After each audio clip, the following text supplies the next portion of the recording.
Bismillahirrahmanirrahim.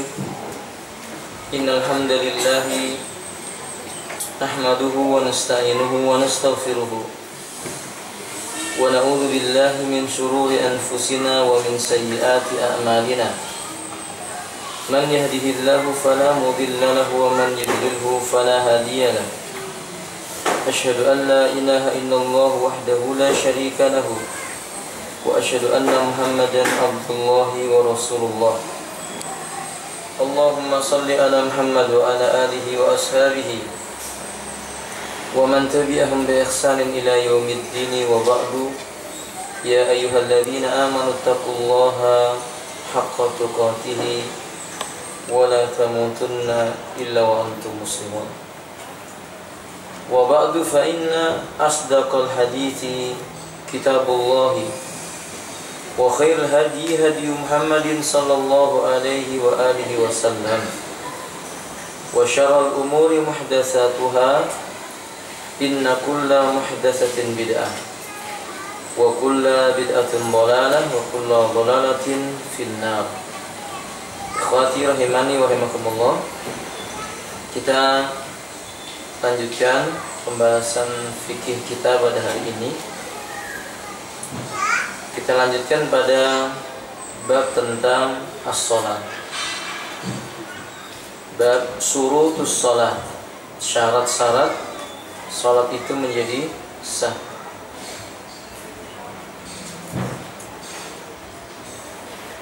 Qala Syekh Husain Al-Awaisah hafizahullah taala,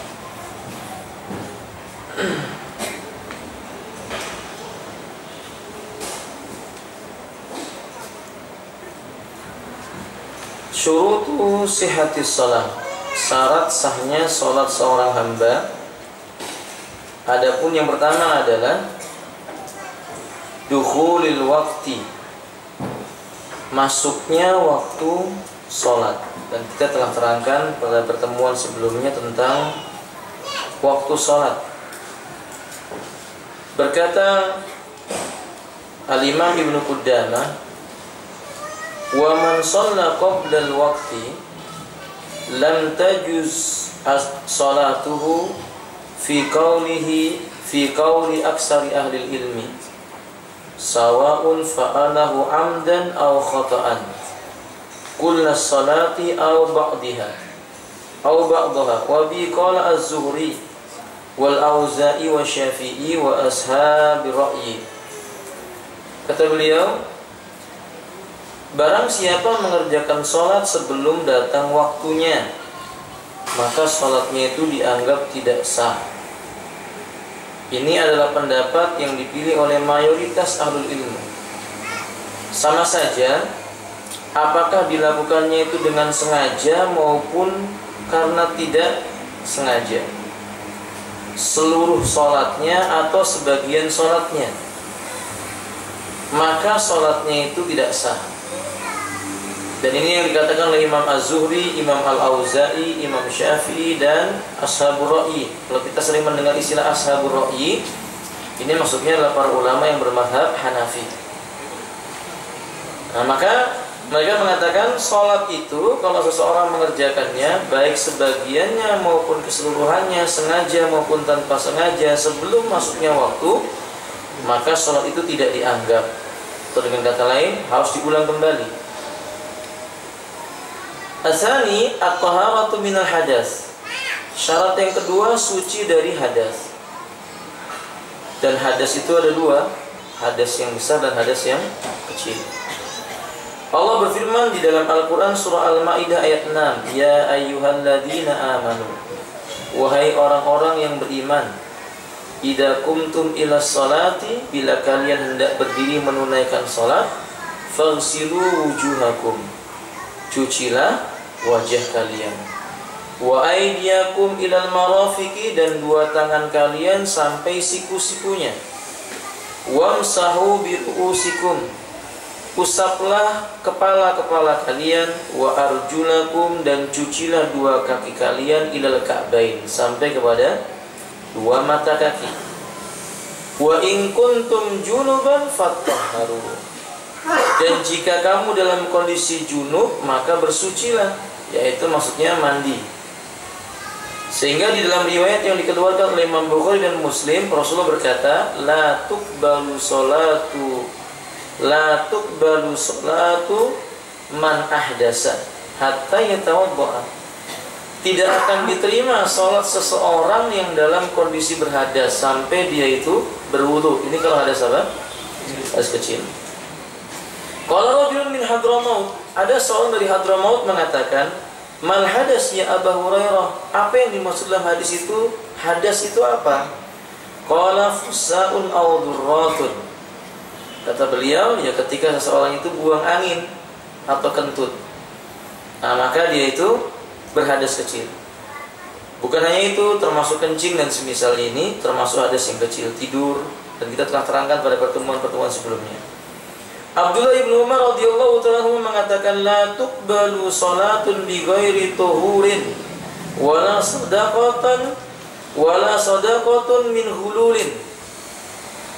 Salat tidak akan diterima tanpa ada kesucian pada pelakunya. Sedekah juga tidak akan diterima jika berasal dari harta curian atau tipuan, yakni harta yang tidak halal.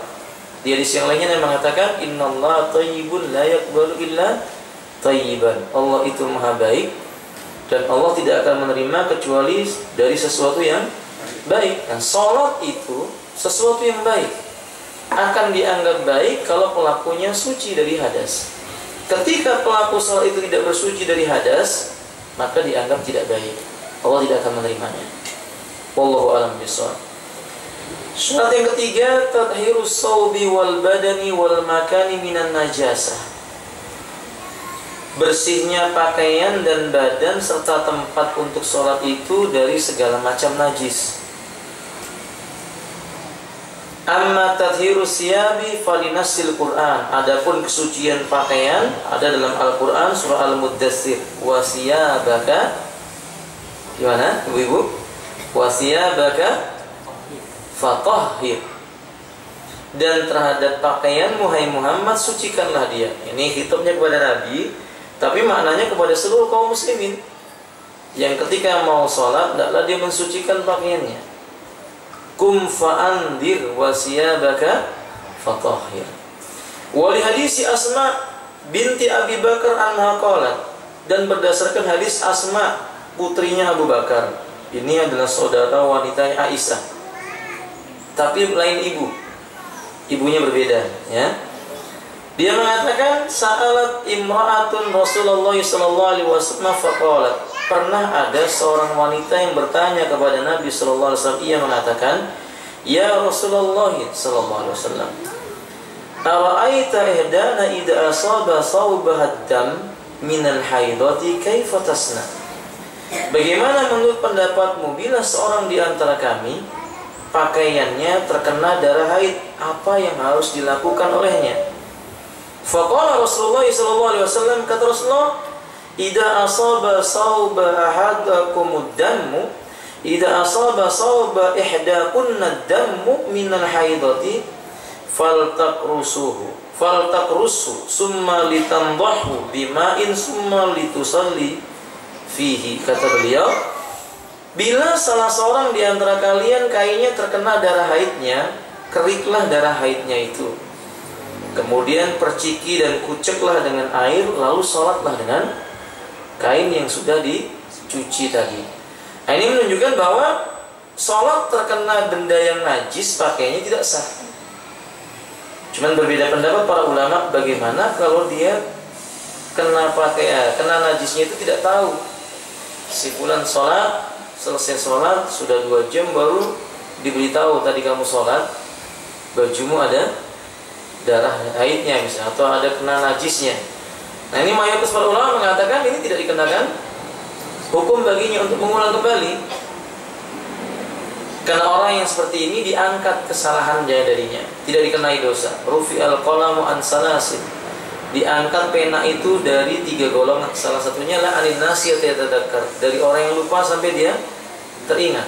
Nah, apalagi ketika sudah berlalu waktunya, maka tidak perlu mengulang kembali. Tapi sebagian ulama lagi seperti Abu Hanifah mengatakan tidak, dia harus mengulang. karena dia telah diingatkan. Wallahu ta'ala alam bisawab, pendapat yang pertama yang kuat insyaallah. Nah, dalil yang lainnya hadis Nabi SAW ketika melepaskan sendal dari Abu Sa'id Al-Khudri radhiyallahu ta'ala, beliau mengatakan, "Shalla bina Rasulullah sallallahu alaihi wasallam data yaumin," suatu hari Nabi pernah salat mengimami kami. Falamma kana fi ba'di salati, ketika beliau telah melewati beberapa rakaat dari bagian salatnya, khala'a na'laihi, maka tiba-tiba Nabi melepaskan dua sendalnya. Berarti ketika itu Nabi SAW memakai apa? Sendal. Ini ada faedah ini ibu-ibu, bapak. Berarti sholat pakai sendal itu sunnah, tapi pada tempatnya ya, pada tempatnya. Ya, di negeri kita masjid yang sudah di lantai bersih, tiba-tiba Anda sholat pakai sepatu di dalamnya, nanti orang menghilangkan orang ini orang apa? Gila gitu ya. Nah, yang tidak pada tempat seperti ini. Jadi kalau seandainya kita di lapangan terbuka ketika sholat id, kalau kita memakai sendal, tidak perlu dilepas sendalnya. Sholat pakai sendal, dan ini sunnah. Ibu-ibu juga ketika memakai sepatu, sholat pakai sepatu, tidak dilarang. Kata beliau, khala'an na'lai fawada'ahu ma'an yasarihi. Tiba-tiba beliau melepas dua sendalnya, lalu meletakkan sendalnya di sebelah kiri. Ini juga faedah. Kalau kita sholat melepas sendal, sendalnya diletakkan di sebelah kiri. Tapi muskilahnya kita berjamaah, nggak mungkin diletakkan di sebelah kiri kita, tentu akan memutuskan apa? Soft. Nah, dalam kondisi seperti ini, terdapat dalam riwayat Imam Muslim, Nabi menganjurkan diletakkan di antara dua kaki. Ketika kita berdiri, diletakkan di antara dua kaki kita itu. Nah, falamma ra'an nas dzalika, falamma ra'an nasu dzalik khala'una ni'alahum. Ketika manusia melihat apa yang dilakukan oleh Nabi, maka mereka pun ikut-ikut melepaskan sendal. Ini faedah bahwa para sahabat itu orang yang sangat patuh dengan Nabi, dan orang yang sangat suka meniru apapun yang dilakukan oleh Nabi. Nabi SAW pakai sendal, mereka pakai sendal. Tiba-tiba Nabi melepas sendal, mereka juga melepas sendal. Tanpa tahu apa sebabnya, pokoknya dilakukan oleh Nabi, dilakukan. Dikerjakan oleh Nabi, mereka pun kerjakan. Falamma qadha salatahu qala sallallahu alaihi wasallam. Ketika Nabi telah selesai menunaikan sholatnya, beliau bertanya kepada para sahabatnya, "Ma balukum alqaitum ni'alakum?" Kenapa kalian melepaskan sendal-sendal kalian ini? Qalu ra'ainaka alqaita na'laika fa'alqaina ni'alana. Karena kami melihat engkau melepaskan dua sendalmu, ya kami juga ikut melepaskan sendal-sendal kami. Masya Allah. Ini pelajaran besar bahwa para sahabat itu hatinya Masya Allah, kecintaannya kepada Nabi luar biasa, sehingga berusaha sebisa mungkin apa saja yang diperbuat oleh Nabi bisa dilakukan. Faqala, kemudian Nabi mengatakan, "Inna Jibrila atani tadi." Sesungguhnya Jibril datang kepada diriku dalam salatku. Fa akhbarani, ia memberitahu diriku, anna fihi ma qadaron, pada telapak dua sendalku ini ada kotorannya, ada najis. Al-qala ada pula dalam riwayat yang lainnya ada kotoran, ada kotoran najis. Wa fi riwayah dalam riwayat yang lainnya khobasan, benda yang najis, kotor. Fa'alqaitu ma, makanya saya melepaskan dua sendalku ini. Fa idza jaa ahadukum ilal masjid, maka bila seorang di antara kalian hendak pergi memasuki masjid, falyanzur fi ni'laihi, perhatikan dulu dua telapak sendalnya itu. Fa in ra'a fi ma qadaran, kalau dia lihat pada telapak sendalnya itu ada najis, dalam riwayat yang lainnya ada kotoran manusia, dalam riwayat yang lainnya lah sesuatu yang menjijikkan, falyamsahuma wal yusalli fihima, kata beliau, gosokkan dulu di bumi, sendalnya itu digosokkan di bumi, kemudian boleh dia sholat menggunakan sendalnya itu. Faedah dalam hadis yang dikeluarkan oleh Al-Imam Bukhari nomor 269 ini, dikeluarkan oleh Al-Imam Abu Daud nomor 65, terdapat dalam kitab Sahih Sunan Abu Daud nomor 605. Faedah ini di antaranya, ikhwati rahimani wa barakallahu, bahwa kotoran yang terkena pada yang mengenai sendal seseorang, cara mensucikannya cukup dengan apa? Digosokkan di bumi. Itu sekaligus membuktikan bahwa bumi itu hukum asalnya suci dan juga mensucikan. Suci dan juga mensucikan. Yang kedua ini etika, memasuki masjid itu harus dalam kondisi bersih. Diupayakan dalam kondisi sebaik-baik mungkin, termasuk cara berpakaian. Allah Subhanahu wa taala mengatakan dalam Al-Qur'an, "Ya bani Adam, khudhu zinatakum inda kulli masjid." Wahai anak Adam, kenakanlah perhiasan terbaik milikmu setiap kali kamu hendak memasuki masjid. Yani perhiasan yang terbaik, di antaranya misalnya warna pakaian. Walaupun tidak dilarang dengan warna yang lainnya, Pak ya. Tapi Nabi mengatakan albisu bil bayat, fa inna khairas siyabikumul bayat. Kenakanlah pakaian yang berwarna putih, karena pakaian yang paling baik bagi kalian para lelaki adalah kain yang berwarna putih. Kalau ibu-ibu, kain warna apa ya? Paling afdal warna apa? Yang berwarna gelap. Enggak harus hitam ya Bu ya? Merah. Ya, kalau merah menyala kan dikenal. Tapi tidak diharamkan mengenakan pakaian merah, mengenakan pakaian merah muda misalnya gitu. Ya tidak dilarang ini, atau ungu tidak dilarang. Tapi sebaik-baik pakaian bagi wanita itu yang berwarna gelap bila dia keluar rumah. Wallahu a'lam bishawab. Nah, wa amma tathhirul badan itu tadi penjelasan tentang dalil yang menunjukkan harus sucinya pakaian yang dikenakan ke masjid atau ketika sholat. Adapun kesucian badan sebagai syarat sahnya sholat, fali anna aula min tathhiri shawbi. Secara akal kita katakan, belum pakai dalil, baru dengan akal saja, tentu badan harus lebih utama dibersihkan dibandingkan pakaian. Walamma warada min wujubi tathhiri min dzalika hadis Anas, dan ada dalil-dalil yang menjelaskan tentang kewajiban bersucinya dari Anas bin Malik radhiyallahu ta'ala anna Nabi sallallahu alaihi wasallam qala. Nabi sallallahu alaihi wasallam mengatakan, "Tanazzahu minal bauli fa inna 'ammata adabil qabri minhu." Bersucilah kalian dari sebab buang air kecil.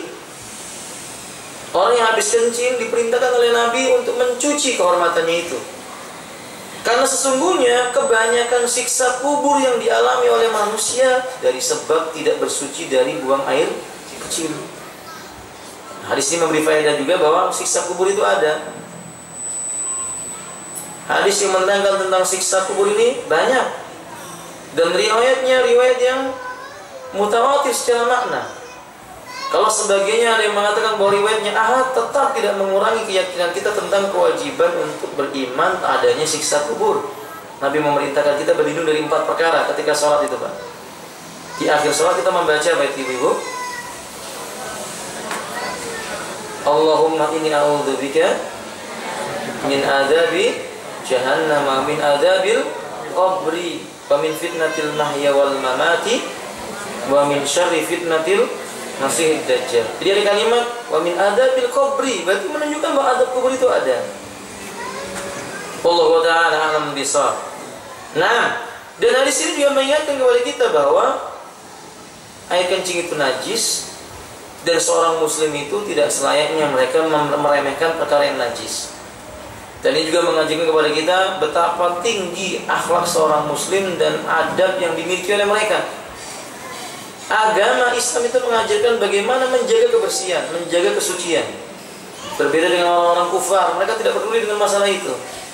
Nah, setelah itu, dalam siapa menganggap bahwa Islam itu ya jorok, Islam itu kumel, kusut, nggak menjaga kesucian, ini salah. Islam justru menganjurkan manusia menjaga kebersihan dan kesucian. Wallahu a'lam bishawab.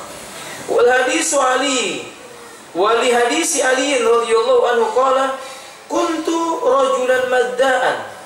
Ali bin Abi Thalib pernah mengatakan, saya ini lelaki yang gampang mengeluarkan air madi.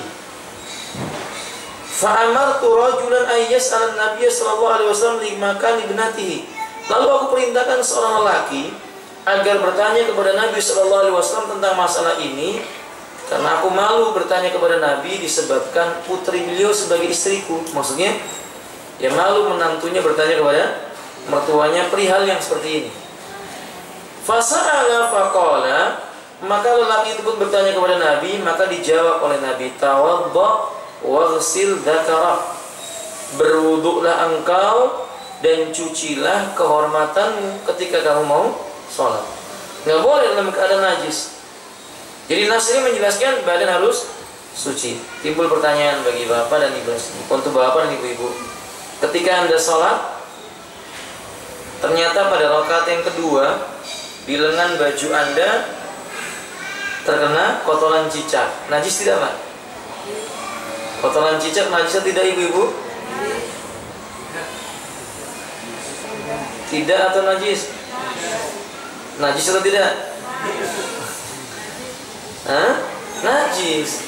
Kotoran cicak itu najis.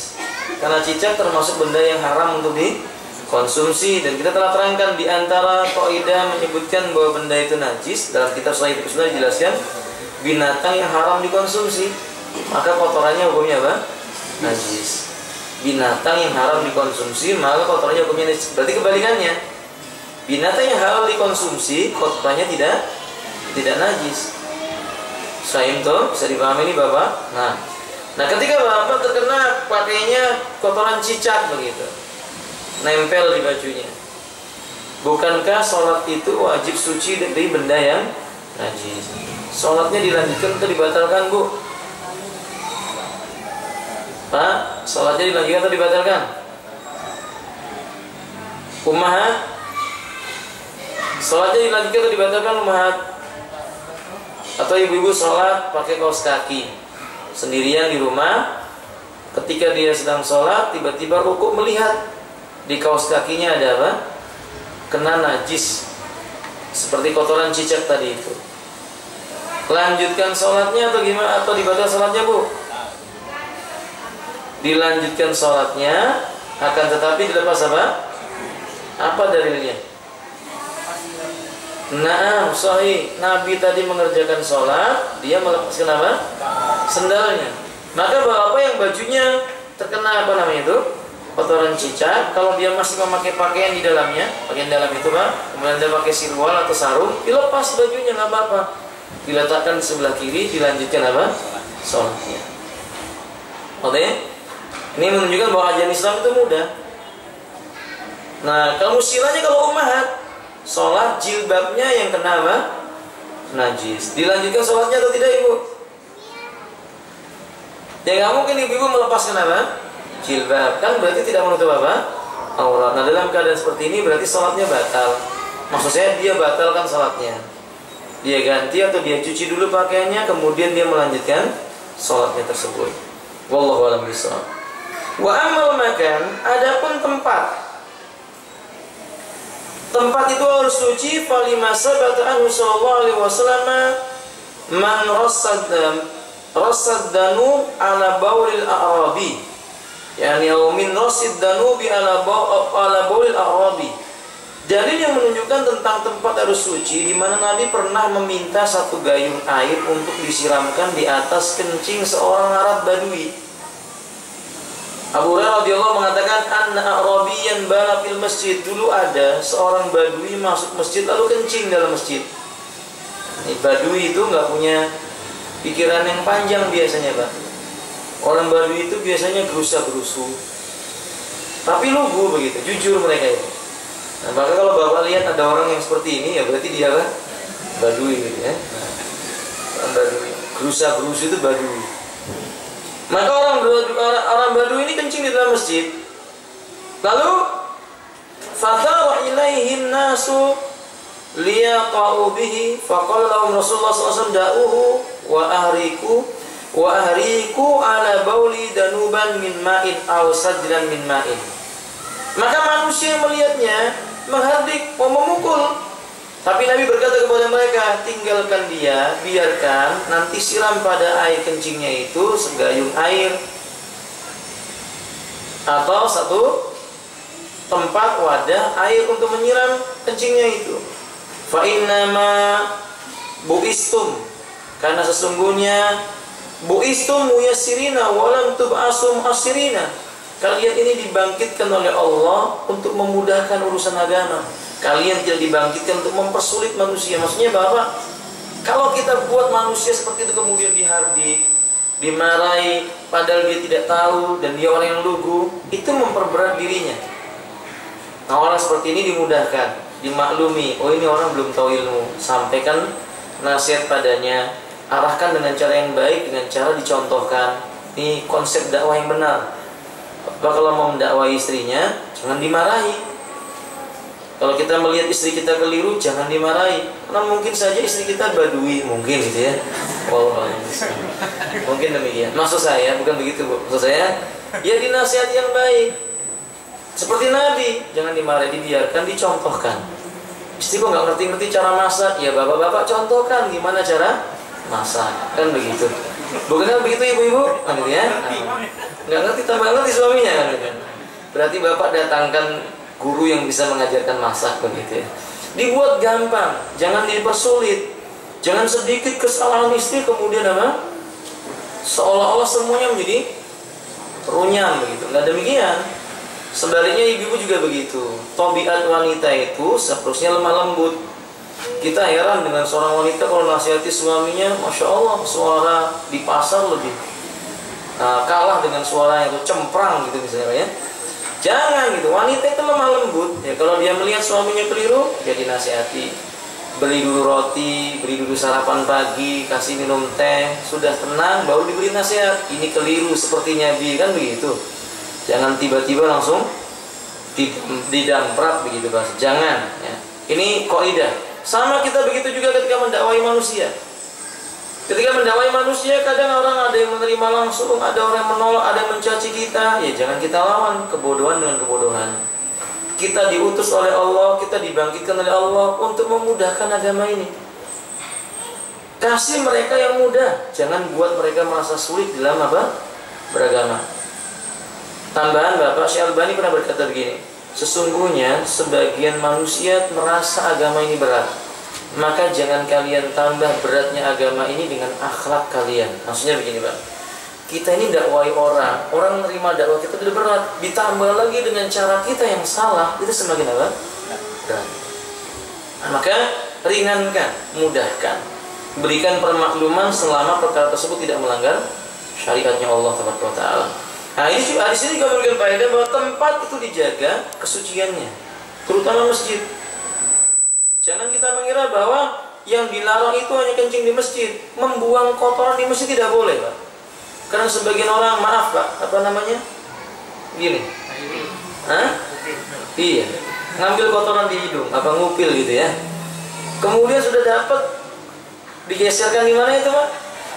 Karpet masjid. Inna lillahi wa inna ilaihi raji'un. Nah, dia aja nggak suka di tubuhnya, kok ditaruh di mana? Di masjid. Ini salah. Seperti itu remeh, tapi ini bukan perkara yang remeh. Ini menjaga kehormatan apa? Masjidnya Allah Subhanahu wa Ta'ala. Itu bukan perkara yang remeh. Sebagian orang potong kuku misalnya, atau bagian kulitnya dikoyak kemudian dibuang di masjid, jangan dikantongi. Kalau seperti itu dikantongi, masukkan kantong, nanti dibuang di luar. Itu masjid Allah Subhanahu wa Ta'ala. Boleh? Nah, maka dari ini penting diperhatikan. Itu menjaga kemuliaan masjid.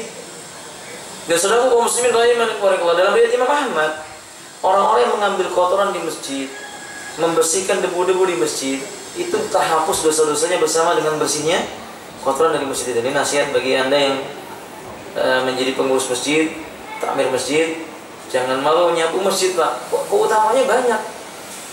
Nyapu masjid keutamanya, sampai dulu ada seorang wanita yang kerjanya tukang sapu masjid.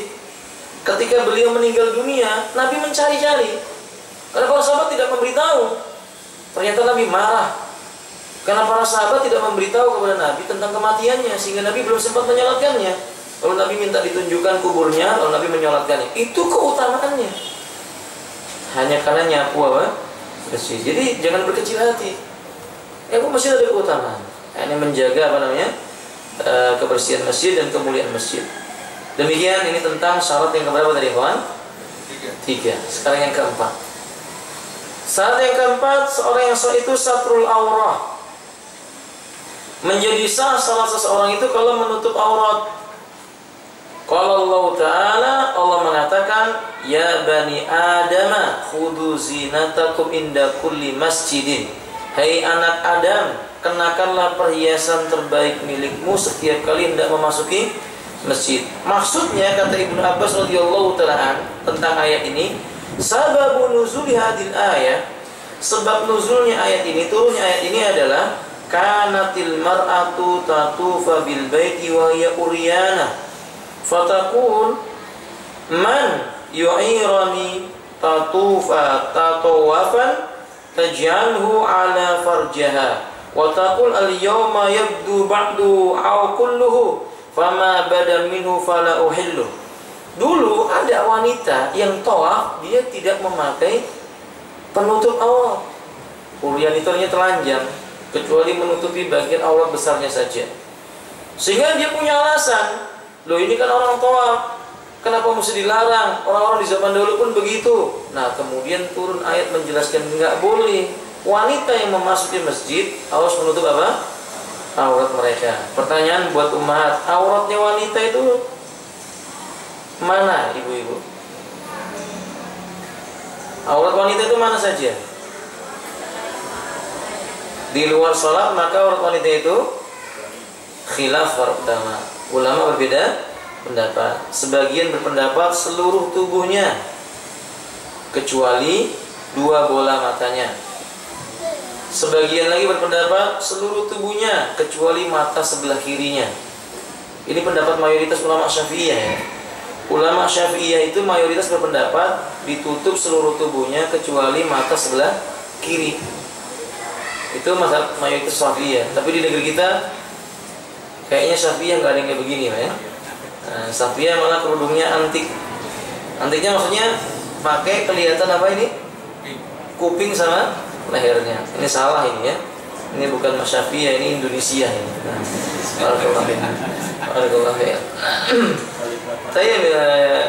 Kemudian apa? Sebagian ulama lagi berpendapat seluruh tubuh. Sebagian ulama lagi berpendapat seluruh tubuhnya kecuali apa? Wajah dan dua telapak tangannya. Tapi semua para ulama sepakat kaki termasuk aurat. Jempol kakinya ibu-ibu itu aurat. Ujung jari jemari kakinya ibunda sekalian itu aurat. Itu nggak ada perbedaan pendapat para ulama. Yang berbeda itu cuma masalah wajah dan telapak tangan termasuk aurat yang wajib ditutupi atau tidak. Ini khilaf para ulama. Supaya adil kita sebutkan salah satu alasan kenapa mereka mengatakan bahwasannya wajah termasuk aurat. Tapi sebelumnya saya katakan, saya secara pribadi condong kepada pendapat yang mengatakan wajah dan telapak tangan bukan aurat, tetapi ditutup sebagai suatu perkara yang paling utama. Lebih utama dia apa? Ditutupinya. Nah, saya katakan sekali alasan mereka yang mengatakan bahwasannya wajah itu adalah aurat, alasan akal pertama sebelum dalil. Lihat secara akal, ibunda sekalian, kalau ada orang bertanya, seorang berkata, Masya Allah, fulana itu cantik. Terbersitlah dalam pemikiran orang, cantik itu dilihat dari sisi mana ibu-ibu? Secara umum manusia kalau dibilang si fulana itu cantik, pasti yang dilihat apa? Wajahnya. Kayaknya nggak ada di muka bumi ini orang berkata si fulana cantik. Dari mananya kamu tahu? Jempol kakinya. Kan nggak ada ya bu ya? Nggak ada gitu. Tapi menakjubkan kita, ternyata jempol kaki saja disuruh apa? Ditutup. Yang hampir nggak ada orang memandang jempol kaki orang lain, ditutup. Nah sebab itu sebagian ulama mengatakan, oh kalau begitu wajah harus min babil aula. Dulu ada seorang sahabat Nabi berjalan kaki dalam Imam Tabrani, lihat seorang wanita, wajahnya cantik sekali sampai dia terpesona. Dia begitu sekali pandang gitu, begitu dia menghadap ke depan pohon kurma, sehingga mengalirlah darah dari apa? Hidungnya. Hidungnya ini nabrak pohon kurma. Allah alam, mungkin hidungnya terlalu apa? Lebih dahulu gitu ya. Sehingga nabrak pohon kurma dan keluar darahnya. Kata dia, demi Allah tidak akan aku usap darah ini sampai aku bertanya kepada Nabi tentang hal ini. Lalu Nabi mengatakan, jangan ikuti pandangan yang pertama dengan pandangan yang kedua. Maksudnya bukan pertama tapi panjang, kan gitu loh ya Pak ya. Tapi maksudnya orang tidak sengaja melihat, segera tunjukkan apa? Pandangannya, begitu maksudnya. Nah tapi justru dalil yang saya sebutkan ini dijadikan hujah oleh para ulama yang mengatakan tidak wajib. Buktinya apa? Buktinya sahabat melihat wanita itu wajahnya apa? Cantik. Berarti kan tidak ditutupi. Faham maksudnya Bapak? Nah ini khilaf para ulama. Ada yang mengatakan wajib ditutupi, ada yang mengatakan wajib tidak wajib ditutupi. Tidak ada masalah. Maka saya katakan kepada Bapak, kalau istrinya kepingin menutup apa? Wajahnya dengan cadar, didukung, jangan malah digembosi. Mimi panjang jilbabnya aja udah malu aku ini misalnya. Jangan begitu, didukung.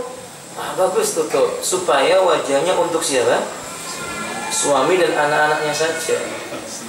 Bapak nggak cemburu kalau misalnya ada laki-laki lewat lihat, Masya Allah istrimu cantik sekali, nggak cemburu Pak ya?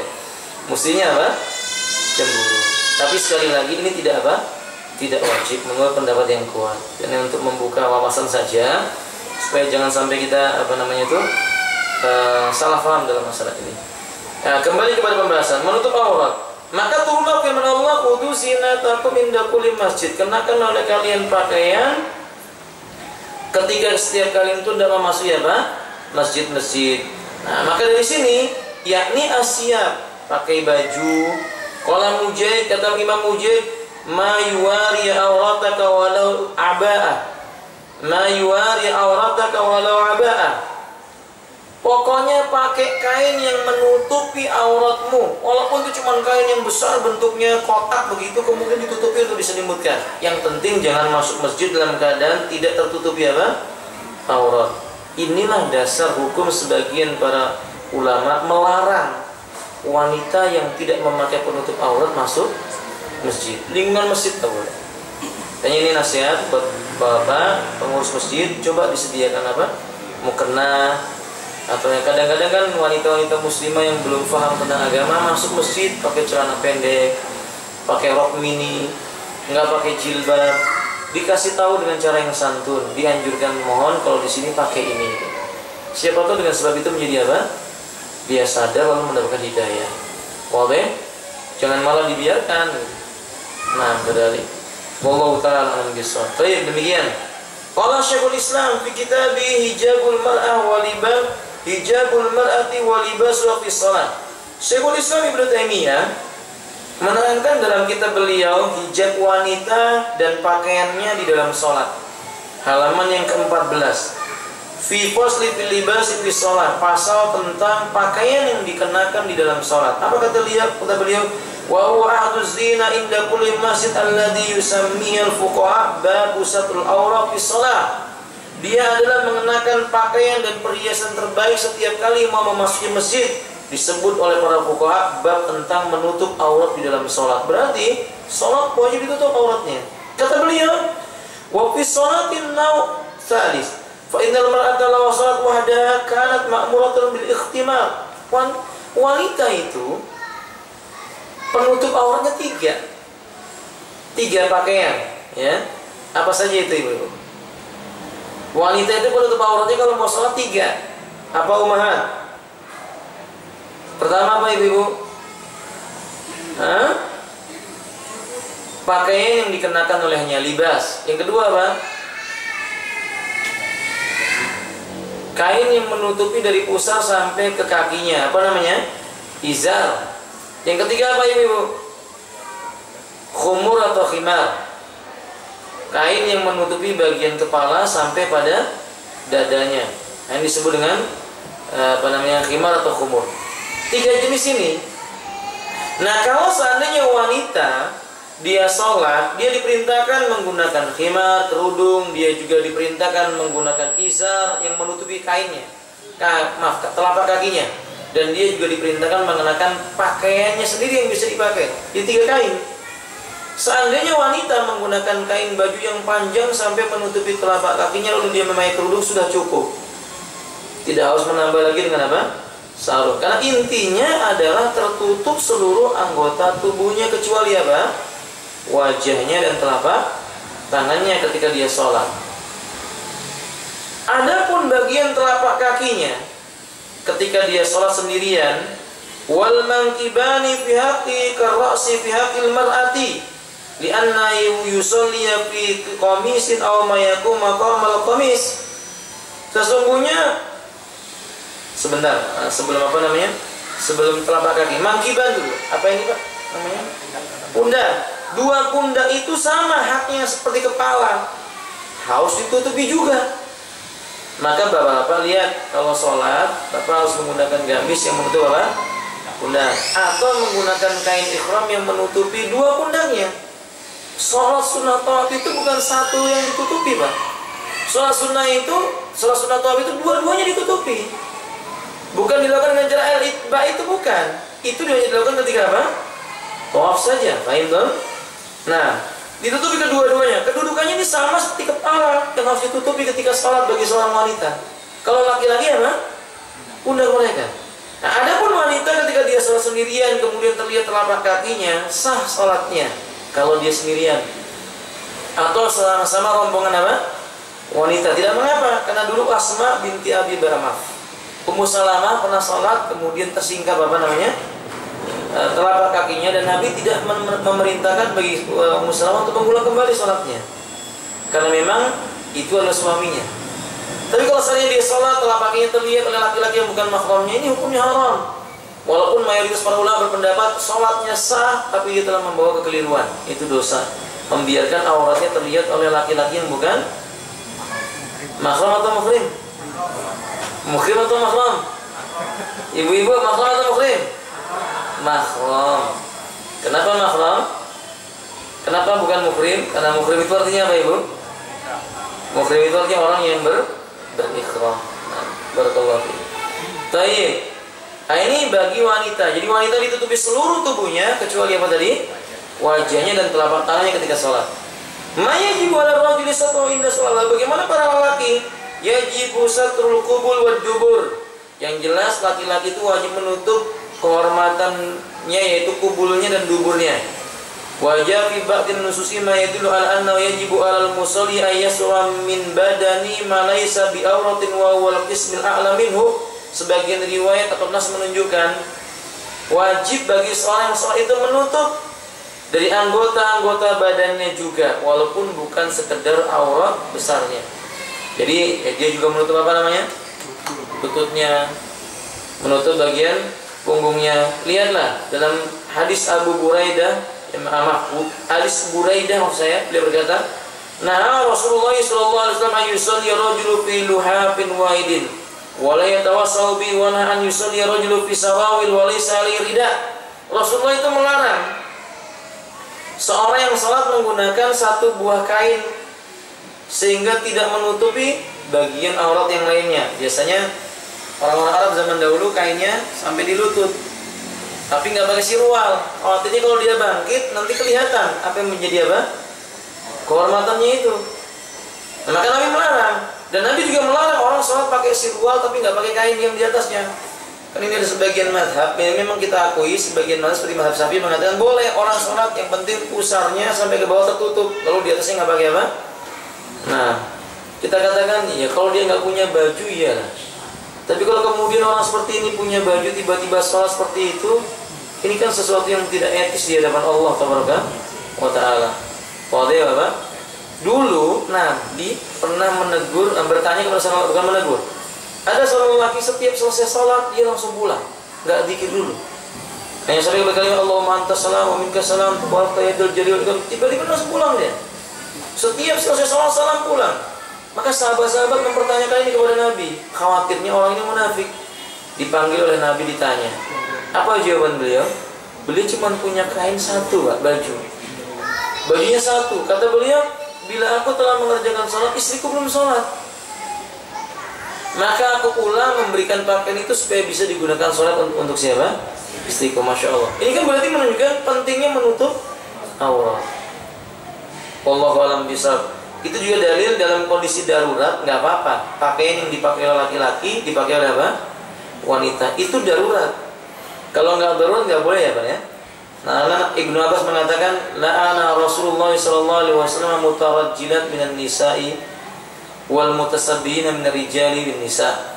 Sesungguhnya Rasulullah melaknat wanita yang seperti laki-laki dan laki-laki yang menyerupai apa? Wanita. Misalnya bapak iseng-iseng bergurau dengan ibu-ibu pakai kerudung misalnya, nggak boleh ya. Itu menyerupai wanita. Atau sebaliknya ibu-ibu iseng-iseng pakai apa namanya? Surban, pakai kopiah, pakai surban, itu juga nggak boleh. Karena itu termasuk menyerupai bukan jenisnya, dan itu hukumnya haram. Wallahu ta'ala a'lam bis-shawab. Naam, kadzalik. Kemudian hujjatun man yara anna al-faidah laysat bi aurah. Ada yang berpendapat bahwasanya paha bukan aurat di luar salat ya. Ada yang berpendapat bahwa paha itu bukan aurat. Di antara dalilnya adalah Aisyah radhiyallahu taala berkata, "Kana Rasulullah sallallahu alaihi wasallam muttaji'an fi baitihi kashifan an fakhidaihi." Dulu Nabi pernah muttaji'an, duduk bersandar atau maknanya berbaring ke sisi tempat bertelekan. Di rumahnya dalam kondisi dua pahanya tersingkap.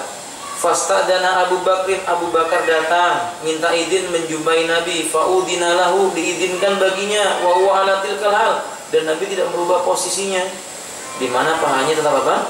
Tersingkap, terlihat. Sumastadana Umaru, kemudian Umar minta izin juga. Faudina lah, Umar pun masuk diizinkan. Wa huwa kadai, tetap Nabi dalam kondisi begitu juga.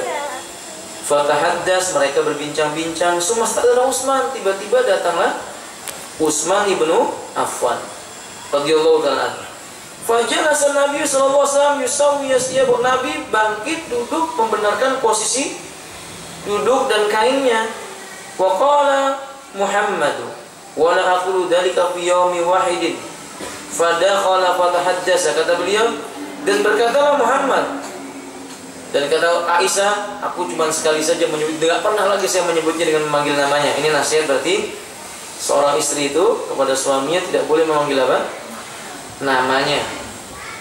Istri itu nggak boleh kalau namanya misalnya Fuad, lalu istrinya panggil Fuad sini inti. Wah, ini musibah kalau seperti ini ya. Nah, demikian. Kalau suami kepada istri dianjurkan memanggil namanya, tapi dengan singkat sebagai bentuk rasa cinta. Nabi itu kalau memanggil Aisyah, dia tidak dipanggil ya Aisyah, enggak. Nabi panggil dengan apa? Ya Aish. Ya Aish, itu berarti Nabi Masya Allah lagi memuji, lagi memanjakan Aisyah. Tapi kalau Nabi lagi marah, dipanggil lengkap Ya Aisyah. Ini berarti Nabi apa? Marah. Nasihat buat bapak begitu juga. Kasih isyarat ini Pak buat istrinya. Kalau bapak lagi marah, namanya misalnya Fatimah, ya Fatimah begitu. Tapi kalau bapak lagi memujinya panggil apa? Apa? Ya Fatim gitu. Fatim. Nah demikian. Baik. Nasihat dari Nabi demikian. Sama Aisyah juga begitu, Pak. Aisyah itu kalau beliau lagi senang dengan maksudnya lagi memuji Nabi, maka dia akan berkata, demi Rabbnya Muhammad. Tapi kalau dia lagi nggak suka dengan Nabi, langsung lagi bahasanya itu merajuk ya Bu ya. Lagi merajuk kepada Nabi, dia mengatakan demi Rabbnya Ibrahim. Sama apa beda? Beda kan ya? Benar, Rabbnya Muhammad sama Ibrahim sama Allah, tapi yang disebut namanya beda. Demi Rabbnya Ibrahim, nabinya nggak disebut, suaminya. Tapi kalau lagi dia memuji suaminya, demi Rabbnya Muhammad SAW. Begitu juga ibu-ibu, itu isyarat. Kalau ibu lagi memuji suaminya, katakan demikian, demi Rabbnya langit dan bumi, ya benar. Kalau lagi nggak memuji, demi Rabbnya langit dan bumi. Kalau memuji suaminya, demi Rabbmu wahai Abu Fulan, itu baru bentuk pujian kepada suami. Wallahu ta'ala alam bisawab. Kita lanjutkan. Kata beliau selanjutnya, ketika tiga orang ini sudah pulang, Aisyah berkata, dakhala alaika Abu Bakrin falam tajlis. Menjumpaimu Abu Bakar, kamu nggak duduk, kamu tetap bertelekan, berbaring. Kemudian datang Utsman, kamu duduk, dan engkau membenarkan pakaianmu. Kata Nabi, Allah astahyi mimman tastahi minhul malaika. Masya Allah, la quwwata illa billah. Lihat ini. Kata Nabi, apa aku tidak boleh merasa malu kepada seseorang yang malaikat saja malu dengan orang itu. Maksudnya malaikat itu sangat menghormati Utsman. Kalau malaikat saja begitu, kata Nabi, kenapa aku tidak? Masya Allah. Ini keutamanya siapa? Utsman ibnu Affan radhiyallahu ta'ala. Lelaki yang malaikat saja hormat kepadanya. Celaka orang-orang Syiah yang mencela Utsman ibnu Affan. Celaka orang-orang Syiah itu yang mencela Utsman bin Affan dan memaki Utsman bin Affan. Itu menunjukkan bahwa memang orang-orang Syiah itu musuhnya malaikat. Mereka itu tidak pernah mencintai malaikat. Sebagai buktinya mereka juga mencela malaikat apa? Jibril. Mereka mencela malaikat Jibril karena menuduh Jibril salah alamat. Wahyunya keliru, bukan untuk Nabi Muhammad, tapi kata mereka harusnya untuk siapa? Ali bin Abi Thalib. Nah, kadalik. Wallahu a'lam bishawab. Nah, kadalik. Kemudian Hamillah Raimani warahmatullah. Qala Ibnu Hazm, kata Ibnu Hazm berdasarkan hadis ini, fasa'anna al-faidah laisat aurat. Maka yang benar kata Ibnu Hazm, paha itu bukan aurat. Walau kan aurat, kalau seandainya itu merupakan aurat, kenapa Nabi membiarkan dia tersingkap buat Abu Bakar dan Umar? Dijawab oleh para ulama yang mengatakan bahwa itu adalah aurat. Pertama, bahwa marra Rasulullah SAW ala Ma'mar. Kata Muhammad ibnu Jahsin, Nabi melewati seorang lelaki yang bernama Ma'mar. Wa fakhidahu maksufatani. Ketika itu pahanya Ma'mar tersingkap. Faqala ya Ma'maru, hai Ma'mar, ghatti fakhidaik, tutup itu pahamu, kedua pahamu. Fa innal fakhidaini aurat, karena sesungguhnya dua paha itu merupakan apa? Aurat. Hadis ini riwayat Imam Ahmad. Dalil yang lainnya dari Jarhad. Dia berkata, "Marra Rasulullah sallallahu alaihi wasallam wa alayya burdah wa qad inkasattu fakhidai faqala ghatti fakhidaka fa innal fakhida aurah." Kata Jarhad, saya ini punya selimut, burdah, saya punya burdah, kain penutup, yang kemudian tanpa sengaja pahaku terbuka. Kemudian Nabi lewat dan berkata, tutupi pahamu itu, karena paha itu adalah aurat. Sehingga Syekh Albani dalam kitab Tamamul Minna mengatakan, fa'wa minal wadih, dan dalam keadaan sangat gamblang dan jelas dari hadis ini, la yaqulun nadirin, bagi orang yang mau memperhatikan finadillatil lati saqa al-muallif, dari dalil-dalil yang dituliskan oleh seorang penulis tadi kita sebutkan, anna adillatul qaidna bi anna al-fakhidha laysa bi'athin fa'aliyatun min jihatin wa mubihatun min jihatin ukhra, yang mengatakan bahwasanya ada yang berpendapat bahwa paha bukan aurat dari satu sisi, yang lainnya mengatakan bukan aurat. Kesimpulannya kata beliau, yang benar wallahu a'lam bishawab, paha itu adalah aurat. Kenapa? Karena yang terjadi pada Nabi itu kadang sesuatu yang tidak bisa terjadi pada orang lain. Buktinya terjadi pada Nabi, tapi terjadi pada Ma'mar, Ma'mar dilarang. Itu menunjukkan amal itu bisa jadi khusus buat siapa? Nabi saja. Dua, kalimat perintah dan hadis yang berbicara tentang masalah qauliyah. Hadis yang berupa qauliyah dengan hadis berupa fi'liyah. Apa maksudnya? Kalau tadi itu fi'liyah perbuatan Nabi, Nabi tersingkap perbuatan Nabi. Kalau qauliyah, Nabi memerintahkan kepada orang itu, kamu tutup. Dalam ilmu fikih, qauliyah itu harus lebih didahulukan daripada apa? Fi'liyah. Kenapa demikian? Karena membawa kepada kemungkinan sebuah fi'liyah itu khusus buat pelakunya, sedangkan qauliyah mengenai keseluruhannya. Faham maksudnya Bapak? Saya contohkan misalnya Nabi kita mengatakan, la'anallahu al-yahuda wan nasara ittakhadhu maqabir anbiya'ihim masajida, kubur anbiya'ihim masajida. Allah melaknati Yahudi dan Nasrani ketika menjadikan kuburan-kuburan nabi mereka sebagai apa? Masjid. Allah laknati Yahudi dan Nasrani ketika mereka menjadikan kuburan nabinya sebagai masjid. Maka Nabi mengatakan, jangan kalian jadikan kuburanku sebagai masjid. Nabi sudah larang, Pak. Tiba-tiba kita jumpai kubur Nabi sekarang ada di mana? Sebagian dari masjid apa?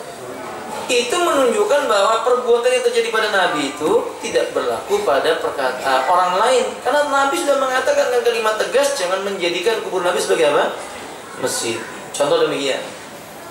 Contoh yang lainnya, ini bab yang ini tidak bermaksud untuk menyinggung hati ibu, tidak. Saya hanya mencontohkan sebuah hukum, Bu. Mohon maaf. Dalam hukum Islam, wanita dipoligami, laki-laki berpoligami itu maksimal berapa, Pak? 4. Tapi kenyataannya Nabi berapa isinya? 9. Itu tidak berlaku bagi Nabi. Nabi berlaku 9 baginya, tapi tidak berlaku bagi orang lain. Orang lain nggak boleh menikah, Pak. 9 nggak boleh. Kalau ada yang memahami ayat dalam firman Allah surah An-Nisa, fankihu ma Qabalakum minan nisa, nikahi oleh kalian wanita yang pantas dinikahi, masna wa sulas wa rubah, di jumlah. Masna itu artinya 2, sulas itu artinya berapa? 3, rubah itu artinya apa? Jadi kata mereka 2 tambah 3 tambah berapa? Ya ini salah paham dengan ayat. Bukan begitu maksudnya. Maksudnya ayat itu adalah ya kamu 2, kalau kamu sanggup atau 3 atau berapa? 4. Lalu diingatkan di dalam ayat yang terakhir, fa'in apa? Kalau seandainya kamu khawatir Allah ta'dilu fawahidah, maka hendaklah kamu menikah 1 saja. Kalau kamu khawatir tidak bisa berbuat adil, maka 1 saja. Ini menunjukkan bukti bahwa terjadi pada Nabi 9, tidak terjadi pada yang lainnya. Bagi laki-laki maksimal berapa? 4. Supaya adil saya katakan kepada bapak-bapak, hadis ini atau ayat ini tidak menganjurkan untuk bapak untuk apa? Nikah lebih dari 1, tidak, bukan itu. Itu hanya menunjukkan mubah saja menurut pendapat sebagian ulama. Tidak sampai kepada sunnah. Tapi sebagian ulama mengatakan hukumnya apa? Sunnah. Tapi toh kalau seandainya hukumnya sunnah, Pak, masih banyak sunnah yang lainnya. Bukan hanya sunnah apa? Poligami saja. Jadi jangan sampai bapak tiap hari bicaranya apa? Poligami saja, kayak nggak ada yang lainnya, begitu ya. Ketemu Ustaz, gimana kabar Ustaz? Doakan saya supaya bertambah. Tambah apa gitu? Oh, tambah ilmunya, semoga bertambah apa? Ilmu, begitu. Nah, sebagian lelaki pembicaranya tidak keluar dari ini. Poligami saja, 1 saja ilmunya nggak nambah-nambah gitu ya. Kalau 2 mungkin semakin apa? Semakin nggak datang ke pengajian gitu. Nah, makanya yang kita katakan jangan. Dan ini bukan anjuran buat bapak untuk poligami, tidak. Tidak demikian. Wallahu ta'ala a'lamu bissawab. Saya rasa sampai di sini dulu bapak bab kita tentang masalah syarat sahnya sholat. Mudah-mudahan bermanfaat. Silahkan kalau ada yang ingin ditanyakan. Syukur.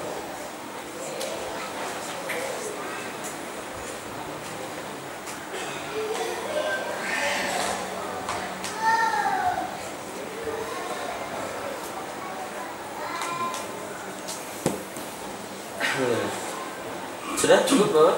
Boleh Pak, di luar konteks.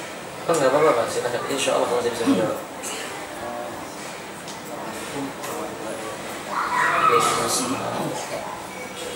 Jadi saya tanyakan ke Ustaz masalah pinjam meminjam dan gadai menggadai.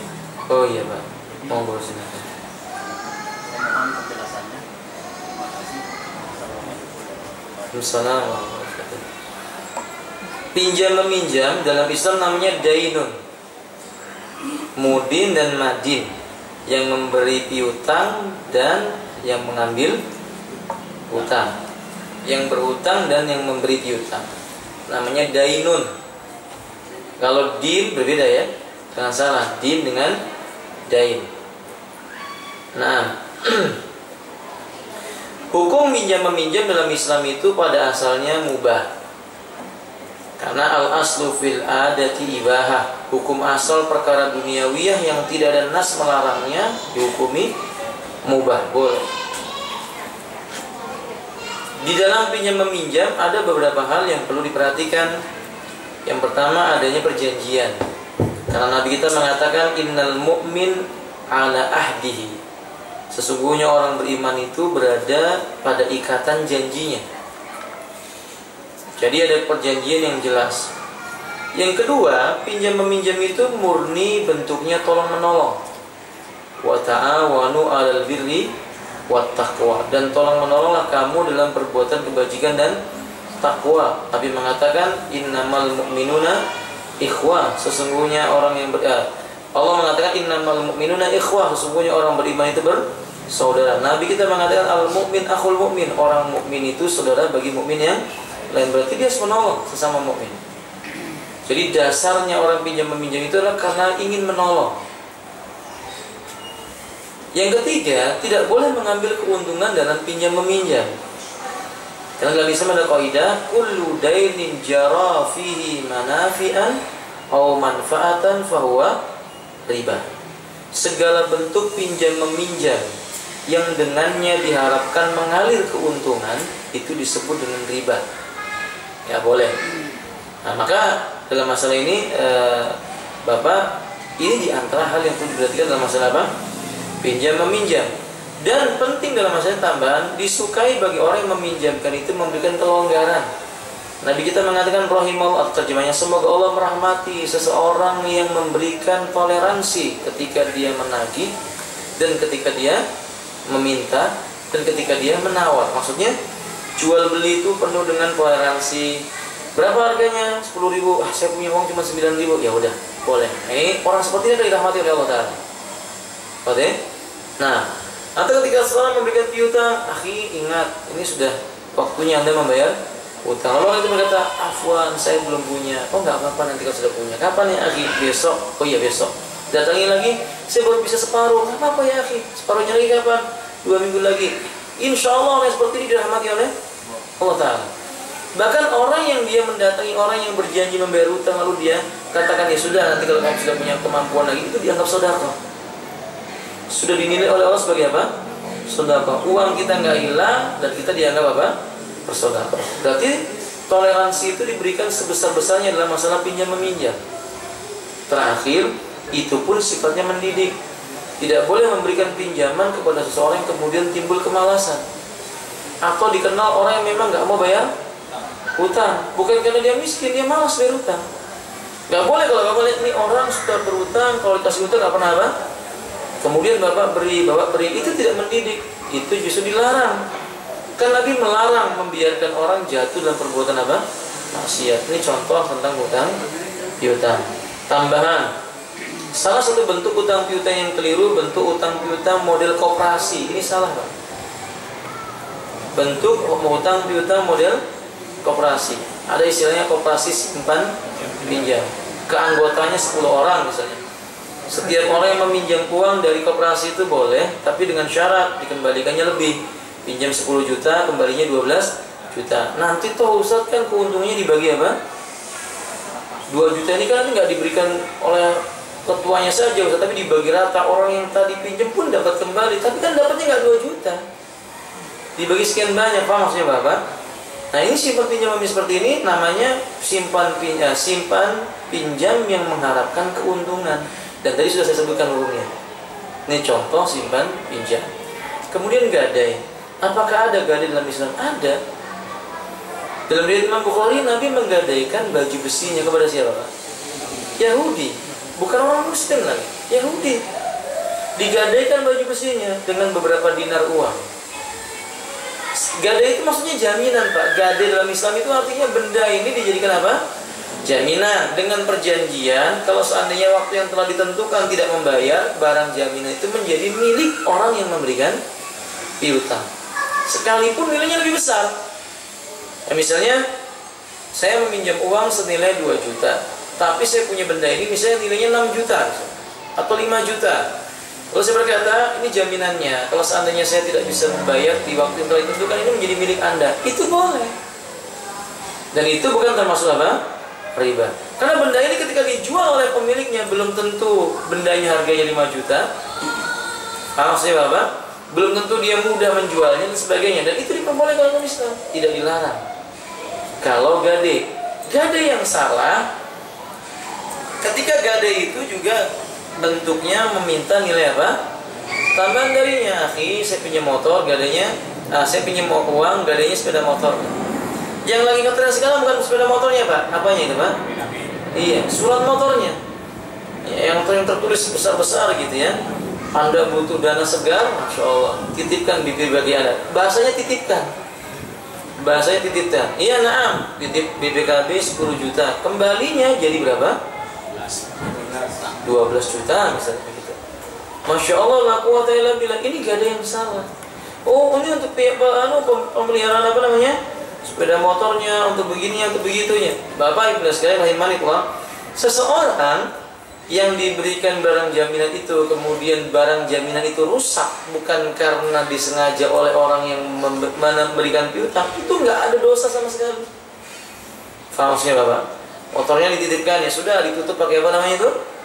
Terpal. Tiba-tiba nggak bisa bunyi, nggak pernah disentuh juga oleh orangnya.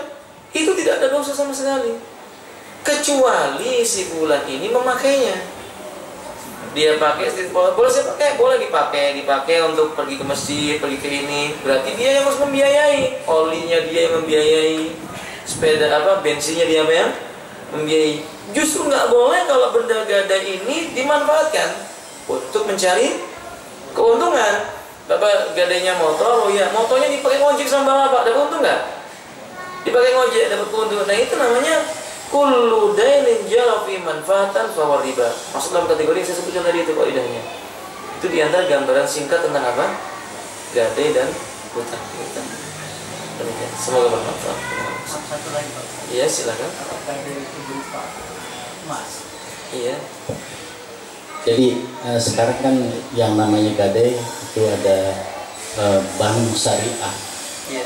Jadi misalnya kita mempunyai emas, kemudian kita gadaikan ke bank syariah tersebut.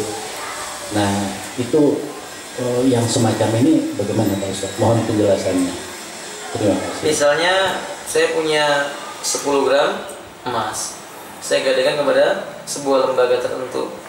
Lembaga itu memberikan kepada saya misalnya 5 juta, kan gitu ya, 10 gram kan katakanlah 5 juta. Saya dapat 5 juta. Yang jadi permasalahannya sekarang apa Pak? Pemeliharaan. Jadi di situ ada biaya pemeliharaan keamanan dari penyimpanan barang gadai itu. Nah jadi ada tambahan biaya pemeliharaan keamanan dari barang yang digadai itu tadi. Nah, gini, diterangkan ada baiknya nanti Bapak lebih luas membaca buku yang berjudul Harta Haram Muamalah Kontemporer yang ditulis oleh Ustaz siapa Ibu? Irwandi Tirmidzi Hafizahullah Ta'ala. Buku yang sangat bagus. Kesimpulannya begini secara singkatnya Pak. Kalau memang itu terbukti benar-benar untuk menjaga dan memberikan pemeliharaan dengan nilai yang wajar, katakanlah misalnya seorang ini gadai, ini untuk biaya ini Pak, kertasnya, penanya, kemudian apa? Beli materainya, tanda tangannya dapat ongkos 10.000 karena tanda tangan misalnya gitu. Itu wajar, nggak apa-apa. Tapi kalau misalnya dengan alasan untuk biaya administrasi tapi di luar kewajaran, itu bukan berniat untuk pembiayaan. Berarti berniat untuk mencari apa? Keuntungan, ini nggak boleh. Karena sekali lagi pinjam meminjam berupa gadai itu nilainya apa tadi itu? Tolong menolong. Seandainya seseorang petugas sudah menjaga dengan baik, dia sudah bertugas menjaga, qadarullah misalnya rumahnya kerampokan, itu nggak ada kewajiban bagi orang yang digadaikan itu mengembalikan, nggak ada kewajiban, sama sekali nggak ada kewajiban. Selama terbukti bukan karena keteledorannya Pak ya, itu nggak ada kewajiban. Makanya itu resikonya gadai, tapi bisa memang demikian. Maksudnya resiko yang diterangkan dalam gadai Islam itu salah satunya. Sehingga orang yang membawa barang gadainya dia pun tenang, orang yang meminjam meminjam uang dengan gadai juga sudah tahu konsekuensi yang ada. Nah, dari dengan demikian misalnya emasnya ini ada pemeliharaannya berapa, biaya pemeliharaannya ya, tiap bulan pemeliharaannya Anda harus membayar Pak security-nya misalnya 50.000 ya. Ya benar-benar Pak security-nya 50.000. Misalnya begitu Pak. Wah, biaya untuk ngelap apa itu Pak? Emasnya 2.000, ya udah kasih 2.000. Tapi kalau kemudian tiba-tiba berapa ini? Belum lebih dari kebiasaannya sudah nah, ini jelas keliru, nggak benar dalam Islam. Wah, nah demikian. Barakallahu fikum. Iya. Ya, silakan. Assalamualaikum.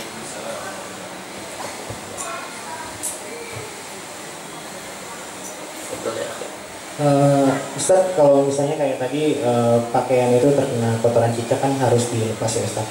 Nah, gimana kalau ketika kita sedang sholat kemudian tempat sujud kita itu terkena kotoran cicak? Soalnya saya juga pernah baca hadis bahwa suatu pagi sahabat itu menemui Rasulullah dalam keadaan dahinya itu terdapat bekas lumpur, sehingga kemudian dijadikan dalil bahwa membersihkan tempat sujud itu tidak boleh. Jazakallah. Assalamualaikum warahmatullahi wabarakatuh. Assalamualaikum. Pertanyaan ini tidak ada kaitannya dengan hadis itu.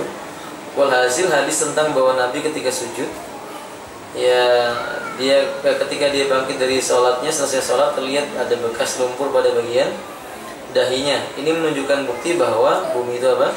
Suci. Dua, di zaman Nabi tidak ada apa? Lantai, bukan berarti tidak boleh. Ketiga, disukainya ketika sujud itu dalam keadaan khusyuk, tidak sibuk membersihkan apa? Jadi larangannya itu ketika seseorang itu sholat bukan dilarang membersihkan lantainya, larangannya membersihkan apa? Dahinya. Paham? Kita dilarang ketika sholat sujud, lalu ketika sholat kita membersihkan apa? Itu nggak boleh. Kalau membersihkan lantai karena sesuatu yang memang darurat seperti benda yang najis, boleh. Ditutup pasir baru kita apa? Sujud. Kalau itu di pasir. Kalau tidak ditutup kain kemudian baru kita sujud. Atau kalau tidak kita bergeser ke tempat yang apa? Sujud. Nggak boleh sholat sujud terkena apa? Di sini nggak boleh, saudaraku. Apa dalilnya? Tadi Nabi melepas sendalnya. Sendalnya nggak jauh-jauh dari Nabi. Berarti berada dekat benda yang najis itu tidak membatalkan sholat. Nabi, Allah bisa. Cukup. Assalamualaikum warahmatullahi wabarakatuh. Waalaikumsalam warahmatullahi wabarakatuh. Yang ingin saya tanya Ustaz, masalah hati. Bagaimana caranya menundukkan hati kita supaya bisa menerima nasihat dari orang lain? Karena kadang-kadang kita mendapatkan nasihat, tetapi kadang-kadang hati ini menolak. Nah, cara masuk peninti seperti ini kan sebuah nasihat. Tetapi kadang-kadang ada yang mengatakan, wah Ustadz ini berceramah sedikit-sedikit bid'ah, sedikit-sedikit bid'ah. Nah, ini hati bagaimana caranya memperbaikinya Ustadz? Demikian, jazakumullah. Innal qalba biyadillah kama hidayatun biyadillah. Sesungguhnya hati itu berada di tangan Allah, sebagaimana hidayah itu juga berada di tangan Allah Tabaraka wa Ta'ala. Maka jika ditanya bagaimana caranya agar kita mudah menerima nasihat, minta kepada penguasa hati, agar yang menguasai hati ini memberikan hidayah ke dalam hati kita. Selalu berdoa kepada Allah dengan berkata, ya muqallibal qulub tsabbit qalbi ala dini. Atau berdoa, ya Allah jangan kau haramkan kebaikan-kebaikan untuk diriku. Ya Allah lembutkanlah hatiku, sesungguhnya Engkau lah penguasa hati. Ya Allah mudahkan dariku menerima kebaikan, sesungguhnya Engkau lah yang memberikan hidayah kepada jalan yang lurus bagi hati yang menginginkan kebaikan. Segala macam minta kepada pemilik hati ini yang pertama. Yang kedua, bukan hanya kita, manusia-manusia mulia yang datang sebelum kita pun kadang menerima nasihat itu perlu proses. Itu hal yang wajar. Bukankah Abu Sufyan dulu tidak menerima dakwahnya Nabi, bahkan memerangi Nabi? Bukankah Ikrimah anaknya Abu Jahal dulu sangat membenci Nabi, bahkan memerintahkan orang membunuh untuk diberi upeti, sambil diberi upeti bagi mereka? Bukankah Umar bin Khattab sangat benci kepada Nabi ketika itu sebelum masuk apa? Islam? Kemudian Allah berikan hidayah kepada mereka dengan proses. Ada prosesnya mereka mendapatkan hidayah dari Allah Subhanahu wa Ta'ala. Begitulah kita. Kadang kita ketika menerima nasihat tidak langsung bisa diterima, tapi percayalah itu proses. Kita harus paksakan diri kita untuk hadir menghadiri sebuah nasihat. Kadang kita hadir dalam nasihat kita belum terima, hadir lagi mulai menerima, hadir lagi baru kita bisa apa? Menerima. Begitulah kita Bapak. Ketika mengaji ini saya yakin saya Bapak dulu memandang orang pengajian seperti itu mungkin tidak seperti ini. Ini ngaji apa, dikit-dikit apa tadi itu Pak? Bid'ah, dikit-dikit haram, gini nggak boleh, gitu nggak boleh. Wajar manusia. Tapi dia harus paksakan dirinya. Ini hati harus dipaksa. Hati itu ada dalam dada manusia, dia harus memaksa hatinya ini. Karena Allah mengatakan inna nafsal ammaratun bisu'. Sesungguhnya hawa nafsu itu selalu mengajak kepada perkara yang baik. Berarti kita harus paksa agar hati ini selalu cinta dengan yang baik. Itu bukti apa? Hati perlu dibiasakan. Yang ketiga, teman.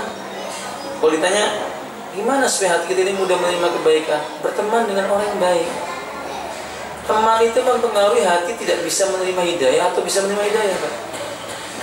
Orang yang berteman dengan orang yang baik, Allah akan mudahkan hidayah baginya. Kalau kita berteman dengan orang-orang yang suka menceritakan kejelekan, suka mencari-cari aib, berteman dengan orang-orang yang ini tidak mau menerima kebenaran, kita pun sulit menerima kebenaran. Al-mar'u ala dini khalilihi. Kata Nabi, agama seseorang itu bergantung agama temannya. Maka lihatlah kepada siapa seseorang itu berteman. Bukti bahwa teman mempengaruhi apa? Hati. Dan yang terakhir, diberi nutrisi. Nutrisi hati itu ilmu, Pak. Nutrisi hati itu ilmu. Kenapa kita sulit menerima nasihat? Jawabannya karena kita sedikit apa? Ilmunya. Semakin sedikit ilmu kita, semakin berat kita menerima apa? Nasihat. Wallahu ta'ala a'lam bishawab. Nah, demikian. Assalamualaikum. Waalaikumsalam warahmatullahi wabarakatuh.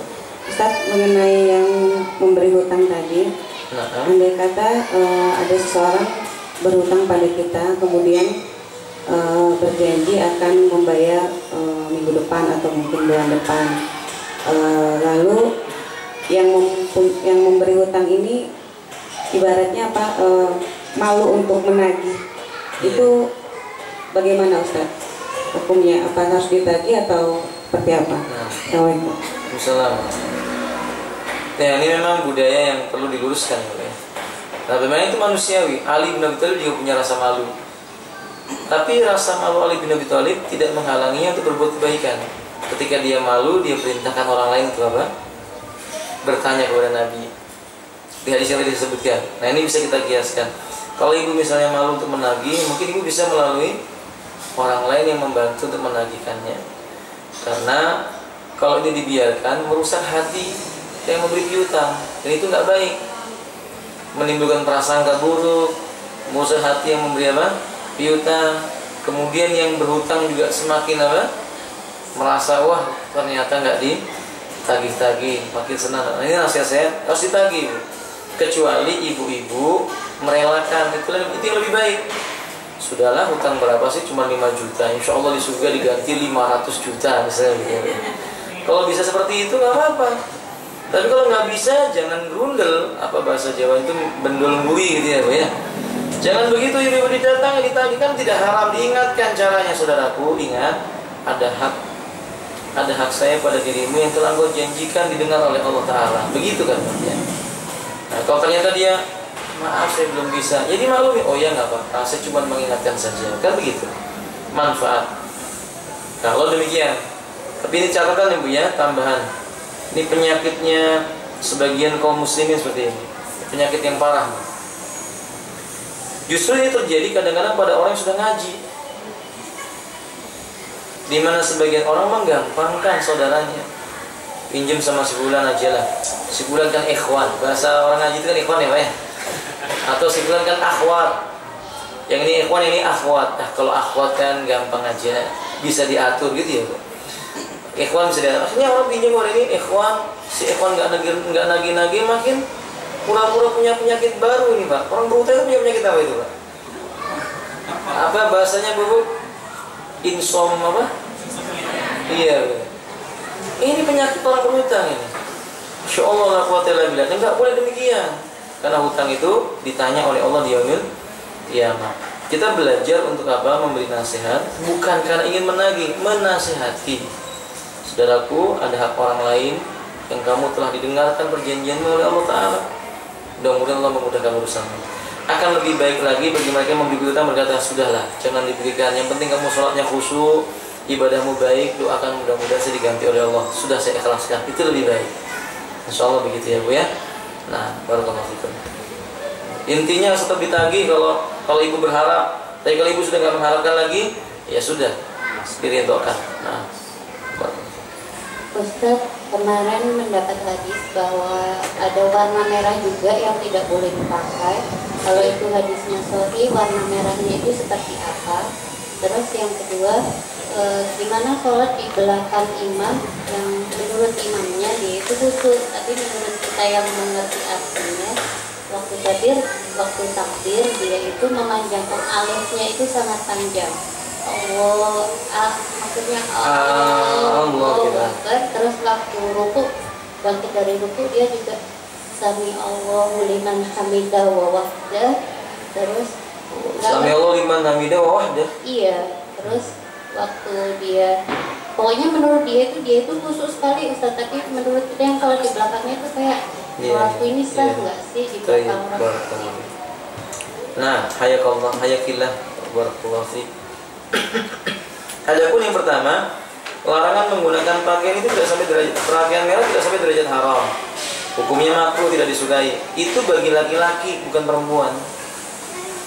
Wanita boleh memakai pakaian berwarna merah. Karena istri-istri Nabi sepeninggal Nabi ada yang memakai pakaian merah, ada yang memakai pakaian kuning. Silakan dilihat lebih tegas, lebih luas dalam kitab Jilbabul Mar'atil Muslimah oleh Syekh Albani rahimahullah taala. Adapun laki-laki, Nabi pernah mengenakan suduhan merah, tapi bukan merah yang polos. Seperti Bapak melihat ada orang pulang dari haji pakai suduhan merah, itu ada warna apanya, Pak? Bercampur dengan putih toh? Berarti bukan murni merah, bukan. Sampai-sampai sahabat Abu Dujana pun kalau berperang beliau pakai sorban yang berwarna apa? Merah. Berarti warna merah nggak diharamkan bagi laki-laki kalau tidak polos. Merah yang kayak apa? Yang merah yang ibu paham merah. Merah paham ya, Bu ya? Bukan pink, bukan. Benar-benar merah. Ini seperti karpet ini warnanya apa? Merah. Nah, kalau dipakai di baju polos merahnya itu makruh hukumnya bagi laki-laki. Tapi bagi perempuan mubah, boleh. Saya tahu tentang bagaimana ini tentang si imam dengan si makmum. Menurut si imam dan menurut si makmum dua-duanya salah karena menurut masing-masing. Harusnya menurut timbangan Quran dan Sunnah. Mari kita timbang apa yang dilakukan oleh imam ini menurut timbangan Quran dan Sunnah bagaimana. Jadi jangan menurut kita.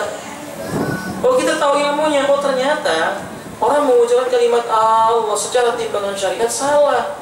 Sebab bahasa Arab kalau huruf alif itu dipanjangkan itu namanya harful istifham, huruf untuk menunjukkan kalimat tanya.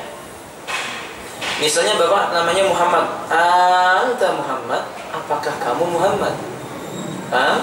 Itu artinya apakah? Jadi kalau Bapak kata Allahu Akbar, kira-kira apa terjemahnya, Pak? Apakah Allah itu maha besar? Berarti kan ragu. Padahal yang benar Allah itu benar-benar maha besar.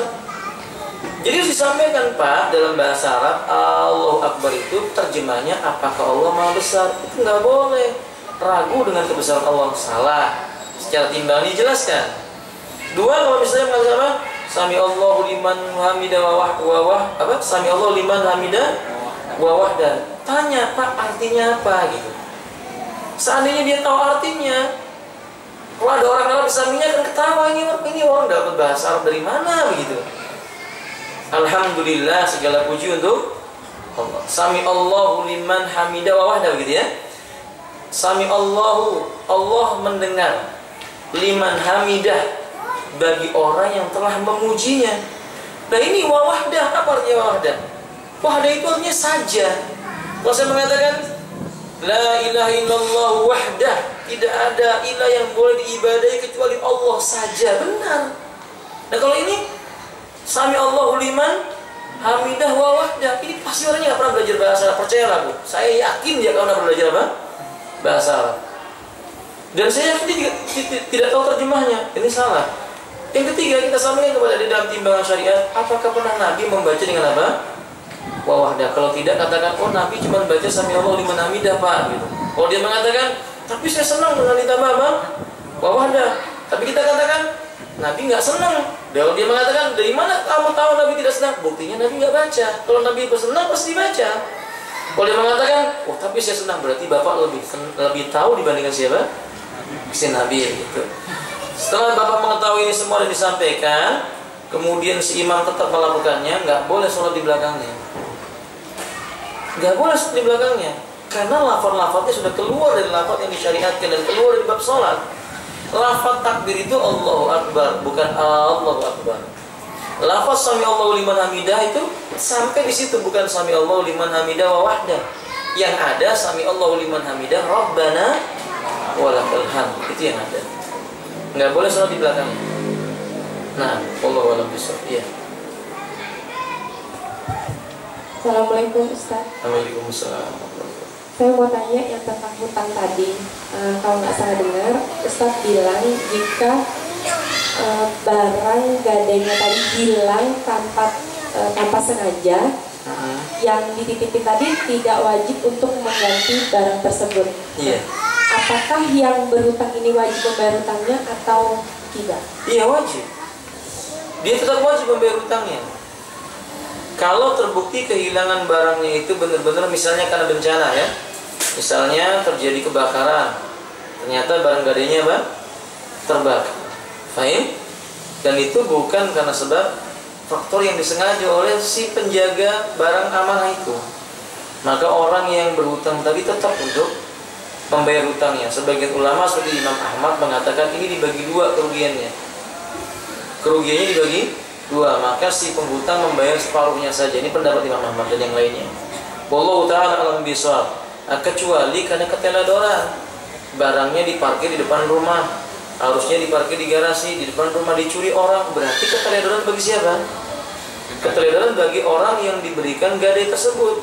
Kalau benda ini hilang, maka orang yang meminjam uang tadi itu tidak wajib untuk mengembalikan hutangnya, sebagaimana telah hilangnya benda tersebut. Paham? Nah, lalu para ulama berbeda pendapat. Gimana hukumnya kalau nilai bendanya lebih besar dibandingkan dengan nilai apa? Hutang piutangnya. Jumhur ulama berpendapat yang demikian itu juga tidak wajib untuk mengembalikannya. Paham belum? Nah, wallahu a'lam bishawab. Ya, silakan.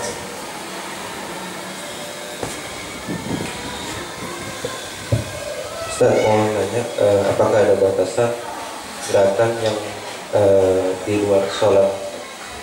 Ya, kayak misalnya gatal atau gimana gitu. Iya, menggaruk gitu ya. Nah, terus mohon penjelasan yang benar-benar hadis yang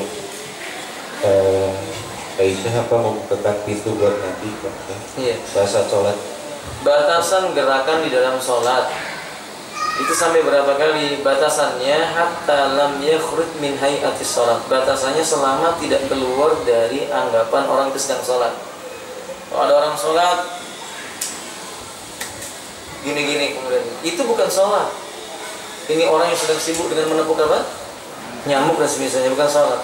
Tapi kalau dia digigit nyamuk kemudian dia garuk, pindah lagi gigitin dia garuk lagi, karena memang digigit nyamuk. Ini bab yang ada uzur, nggak apa-apa. Ya kalau ada orang membatasi nggak boleh, Ustaz 3 kali saja. Ini musibah ini Pak. Nyamuk yang 1 dapat digaruk, yang 2 dapat, yang 3 dapat, yang keempat datang 10 mau gimana coba? Hilang kekhusyuannya. Maka kita katakan dalam masalah tidak ada larangan kalau memang diperlukan.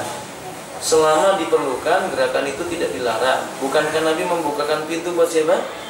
Aisyah ketika beliau sholat sunnah di rumah Nabi, di rumah Aisyah. Aisyah mengetuk pintu, dibukakan oleh Nabi, lalu Nabi kembali ke tempat sholatnya dan melanjutkan sholatnya.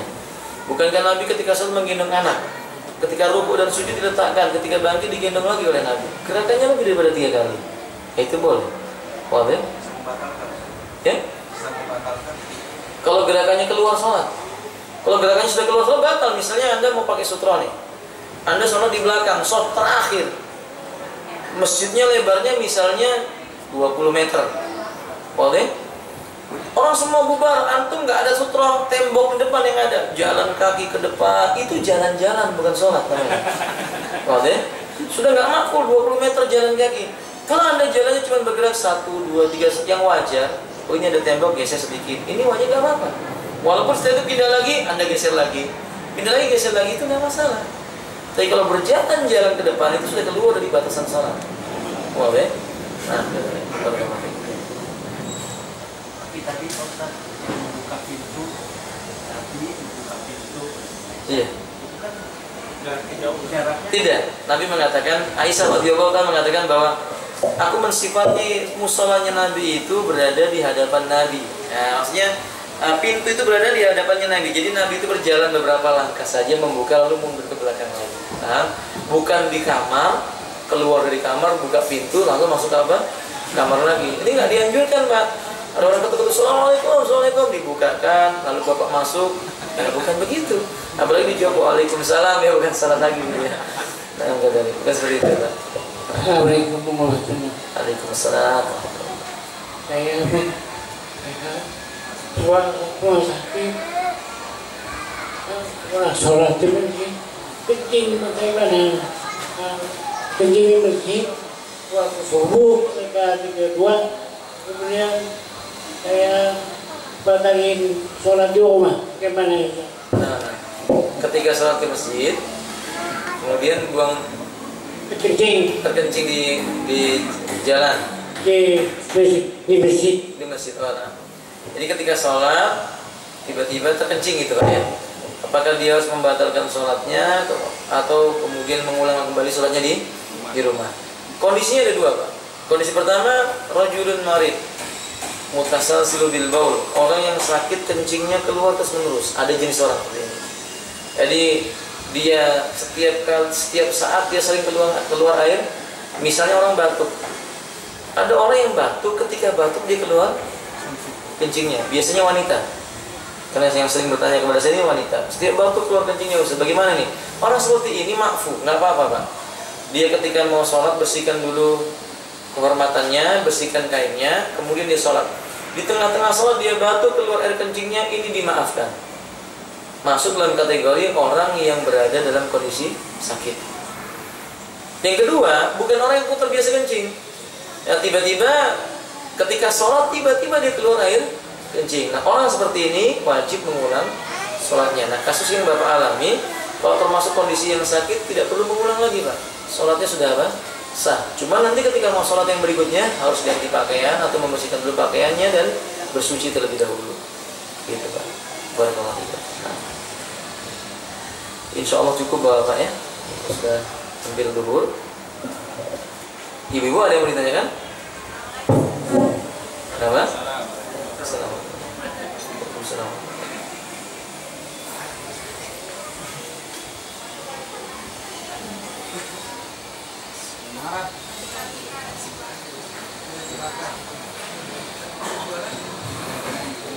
Halo, Ustaz mau tanya.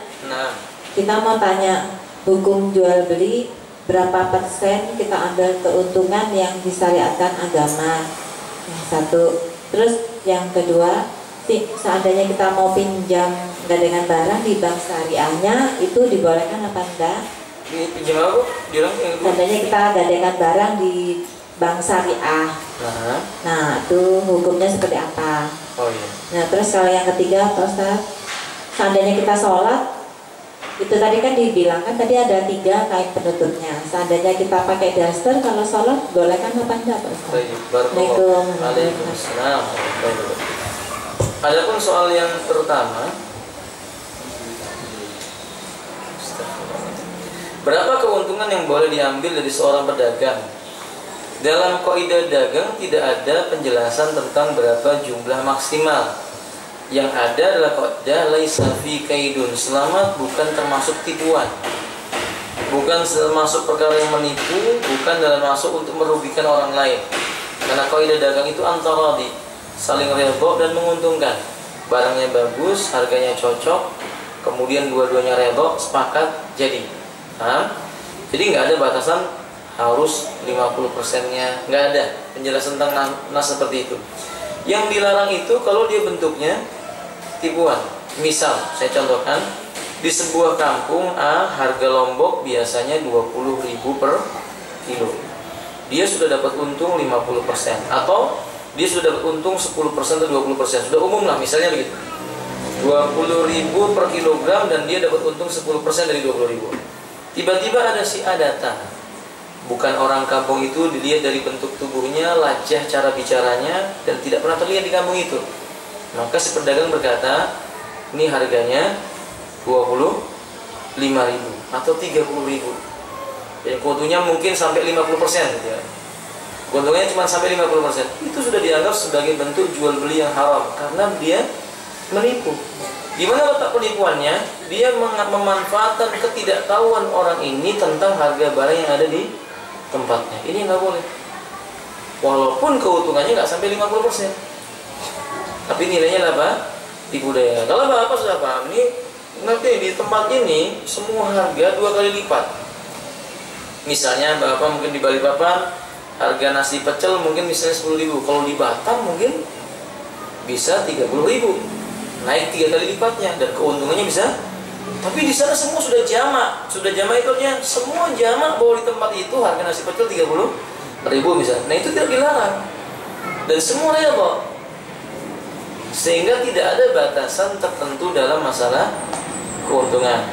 Sehingga ulama mengatakan dilihat bagaimana kondisi di sekitarnya. Di Balikpapan misalnya orang rata-rata misalnya harga buku diambil keuntungannya 40%, tiba-tiba ada orang jual buku dengan harga keuntungan 100%. Ya ini jelas bentuk apa? Tipu daya, dilarang. Jadi bukan karena persentasenya ya Bu ya, karena sebab apa? adat uruf yang berlaku di tempat itu. Nah, ini satu. Yang kedua, bolehkah kita menggadaikan emas di lembaga tertentu? Sebut saja misalnya bank yang mengaku sebagai bank syariah. Saya tidak bisa menjawab kecuali saya tahu bentuk gadainya seperti apa. Dan kan saya selama ini tidak pernah gadai, tidak Pak ya. Maksudnya saya belum pernah menggadaikan dan belum ada informasi gadai di bank syariah seperti apa. Tapi kalau gadainya seperti yang saya sebutkan tadi itu Ibu, menggadaikan emas dapat 5 juta dari 10 gram, tapi nanti saya mengembalikan uang 5 juta itu menjadi 6 juta dengan alasan yang 1 juta sebagai biaya apa?